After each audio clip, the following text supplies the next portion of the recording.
So dear students, let's start about the numericals on elastic potential energy in a stretched wire. So we are going to solve first this question. यहाँ पे हमें दिया है कि we have two wires, material same है, length भी same है, but उनका जो डायमीटर्स है वो दिया है हमें रेशियो में 1:2। अब यहाँ पे यदि मैं कंसिडर करूँ मेरे पास दो वायर है, वायर 1 एंड वायर 2, तो यहाँ पे हम लिख सकते हैं कि सेकेंड वायर का diameter to the first wire का डायमीटर ये दिया है हमें 2:1। ओके, नेक्स्ट इज यहाँ पे जो हमें फोर्स गिवन है बेटा वो फोर्स भी कैसा है, सेम है, और हमें निकालना क्या है, potential energy per unit volume, इनका रेशियो हमें फाइंड करना है। तो चलो इसको अपन सॉल्व करते हैं। तो अब ध्यान देना, एनर्जी डेंसिटी को हमने पिछले लेक्चर में ही डिफाइन किया था स्मॉल यू से, जिसका हमें रिलेशन मिला था 1/2 स्ट्रेस इनटू स्ट्रेन। बेटा अब यहाँ पे जो भी डेटा गिवन है वो एरिया और फोर्स से रिलेटेड गिवन है, चेंज इन डायमेंशन का तो कोई सवाल ही नहीं है। तो हम यहाँ पे स्ट्रेन को क्या लिख सकते हैं, stress upon modulus. So similarly this energy per unit volume will become 1/2 into stress का square upon modulus of elasticity y। अब जबकि हमें पता है कि यहाँ पे हमें जो गिवन है बेटा वो मटेरियल सेम है, सेम मटेरियल है, तो y तो सेम ही हो जाएगा, मतलब y भी सेम है, 2 तो कांस्टेंट है ही। तो यहाँ से हम क्या लिख सकते हैं कि जो भी हमारी एनर्जी डेंसिटी होगी वो डायरेक्टली प्रोपोर्शनल होगी स्ट्रेस के स्क्वायर से। एंड अगेन आपको ये बात पता होना चाहिए कि स्ट्रेस जो है, स्ट्रेस होता है internal force upon area. Again देखा जाए तो यहाँ पे जो हमें न्यूमेरिकल में गिवन है फोर्स भी सेम है, तो यहाँ से हम क्या लिख सकते हैं बेटा कि जो स्ट्रेस है ना वो स्ट्रेस होगा inversely proportional to area. Now you have two relation, one is energy density and stress, second is stress and area. From this two relation what we can say here, बेटा यहाँ पे हो जाएगा फिर अपना जो एनर्जी डेंसिटी है वो इनवर्सली प्रोपोर्शनल हो जाएगा एरिया के। तो अब हमें दो वायर की जो है potential energy per unit volume compare करना है। अब सीधा सीधा अपन लिख देंगे कि U1 जो है एनर्जी पर यूनिट वॉल्यूम है पहले वायर की, U2 जो है एनर्जी पर यूनिट वॉल्यूम है दूसरे वायर की। तो ये क्या हो जाएगा, U जो है मतलब एनर्जी डेंसिटी जो है वो एरिया को इनवर्सली प्रोपोर्शनल है, so it will be A2/A1। यहां से आप देखो तो स्ट्रेस का स्क्वायर है, तो यहाँ पे क्या हो जाएगा, फिर एरिया का भी स्क्वायर हो जाएगा। देखो यहाँ से, तो इस रिलेशन से हमने ये लिख दिया। अब करो compare, U1 upon U2 equal to area diameter के फॉर्म में लिखना है बेटा, तो ये हो जाएगा π/4 D2 का स्क्वायर π/4 D1 का स्क्वायर, इसका भी स्क्वायर हो जाएगा। अपने को आंसर मिल गया, U1/U2 equal to D2 to the power 4 D1 to the power 4। यहां से क्या मिलता है, U1/U2 D2/D1 क्या है हमारे पास 2:1, सो 2 टू द पावर 4, और यहाँ पे हो जाएगा बेटा अपना 1 टू द पावर 4। अब 1 to the power 2 to the power 4 क्या होता है 16, सो U1/U2 विल बी 16/1। ओके, तो हमारा आंसर क्या आना चाहिए था 16, इट शुड बी 16। यहाँ पे 6 है, यहाँ पे 6 था, it should be 16, so your option is. So let's start with the second question. So let's try to solve this question बेटा। इसमें हमें गिवन है कि एक वायर है, जब इसका इलोंगेशन 2 सेंटीमीटर होता है तो जो एनर्जी स्टोर्ड होती है वो E है। अब यदि मैं इलोंगेशन 10 सेंटीमीटर कर दूं तो जो एनर्जी स्टोर्ड होगी वो पहले के कंपैरिजन में कितनी होगी। अब यहाँ पे हमें पता होना चाहिए कि जो एनर्जी स्टोर्ड होती है बेटा, जो एनर्जी स्टोर्ड होती है, राइट, ये एनर्जी स्टोर्ड का फॉर्मूला होता है अपना 1/2 इंटू स्ट्रेन का square into y into volume. अब सब कुछ सेम है, तो यहां से आप बोल सकते हो कि जो एनर्जी स्टोर्ड है, हम एनर्जी स्टोर्ड को स्मॉल u से डिनोट करते हैं, ये प्रोपोर्शनल होगा स्ट्रेन के स्क्वायर को। अब यदि energy stored, now this is पर यूनिट वॉल्यूम, ओके, और जो हम एनर्जी स्टोर के लिए यूज करते हैं वो कैपिटल यू। तो अब यहाँ पे जो कैपिटल यू है वो यदि स्ट्रेन के स्क्वायर को प्रोपोर्शनल होगा, तो स्ट्रेन हमें पता है क्या होता है, स्ट्रेन होता है change in length upon original length. तो यदि ये अपनी एनर्जी स्टोर स्ट्रेन के स्क्वायर को प्रोपोर्शनल है, तो strain is proportional to delta L, so यहाँ पे हो जाएगा डेल्टा एल के स्क्वायर को प्रोपोर्शनल।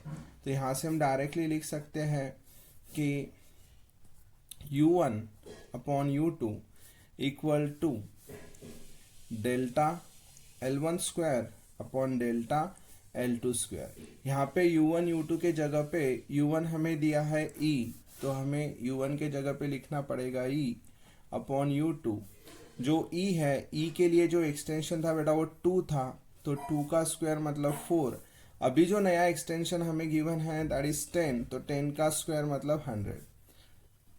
फ्रॉम दिस हम क्या लिख सकते हैं कि जो हमारा u2 होगा वो होगा, this is 25, so u2 will be 25 times c. Now let's start with our example number 3. So यहाँ पे हमें गिवन है कि जब किसी वायर पे लोड 3 kg वेट से 5 kg वेट हो जाता है, तो उसका जो इलोंगेशन है बेटा वो इंक्रीज हो जाता है 0.61 mm टू 1.02 mm से। अब इस एक्सटेंशन में कितना वर्क हमें करना पड़ा। सो बेटा यहाँ पे जो वर्क डन का फॉर्मूला होता है हमारे पास, सो वर्क डन होता है 1/2 इंटू स्ट्रेचिंग फोर्स इंटू होता है बेटा एक्सटेंशन, ठीक है ना। अब सबसे पहले हम work done in second load के रिस्पेक्टिव निकालेंगे, तो जो हो जाएगा हमारा 1/2 स्ट्रेचिंग फोर्स जो दिया है वो दिया है 5 kg वेट।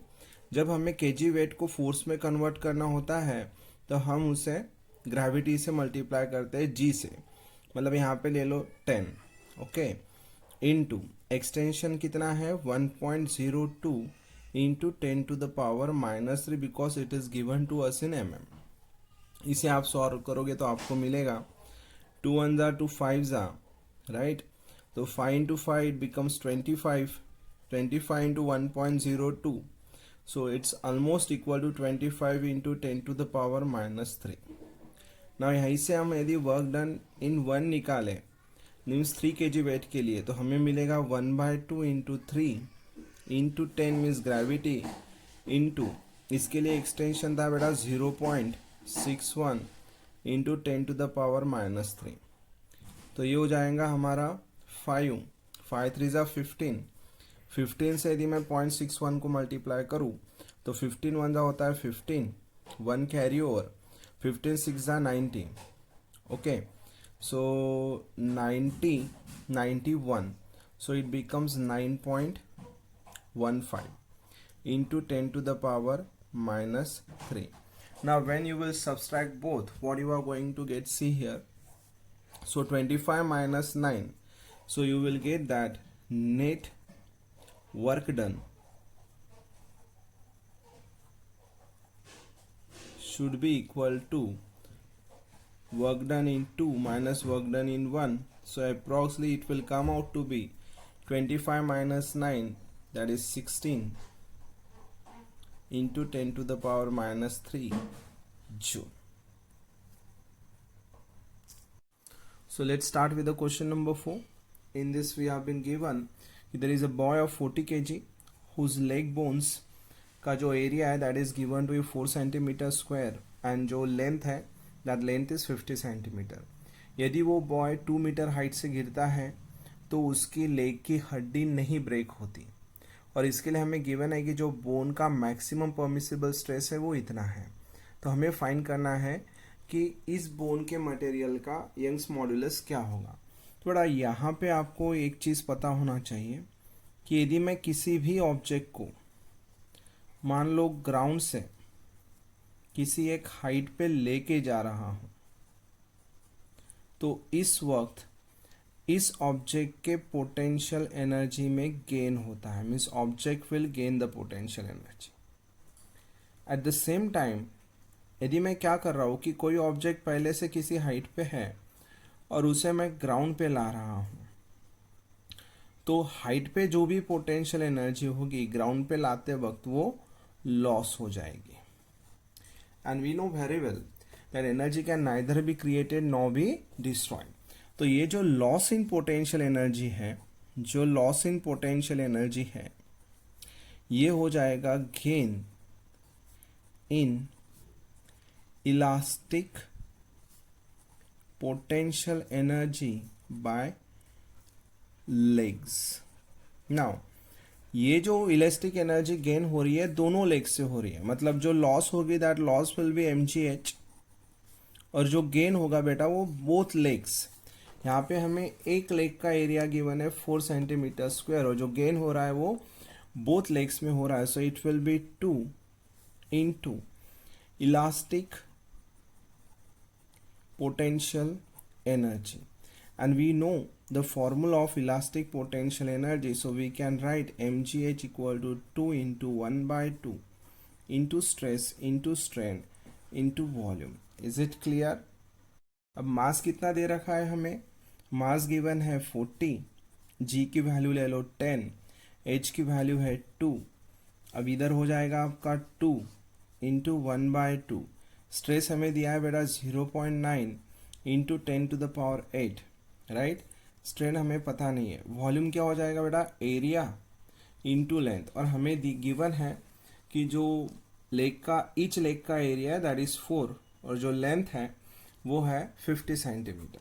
तो इसको हम लिखेंगे पहले 4 सेंटीमीटर का स्क्वायर है तो 10 टू द पावर -4, और फिर यहाँ पे 50 सेंटीमीटर है तो इसको हम 0.5 लिख सकते हैं। जब आप इसको सॉल्व करोगे तो आपको स्ट्रेन की जो वैल्यू आने वाली है that will be 2/45, and strain को तो यूनिट कोई होता नहीं।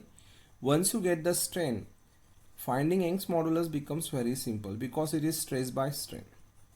तो आपका यंग्स मॉडुलस कितना हो जाएगा, स्ट्रेस हमें गिवन है 0.9 into 10 to the power 8, and this is 2/45 will go to the numerator, and at last when you will calculate you will get modulus equal to 2.025 into 10 to the power 9 Newton per meter square.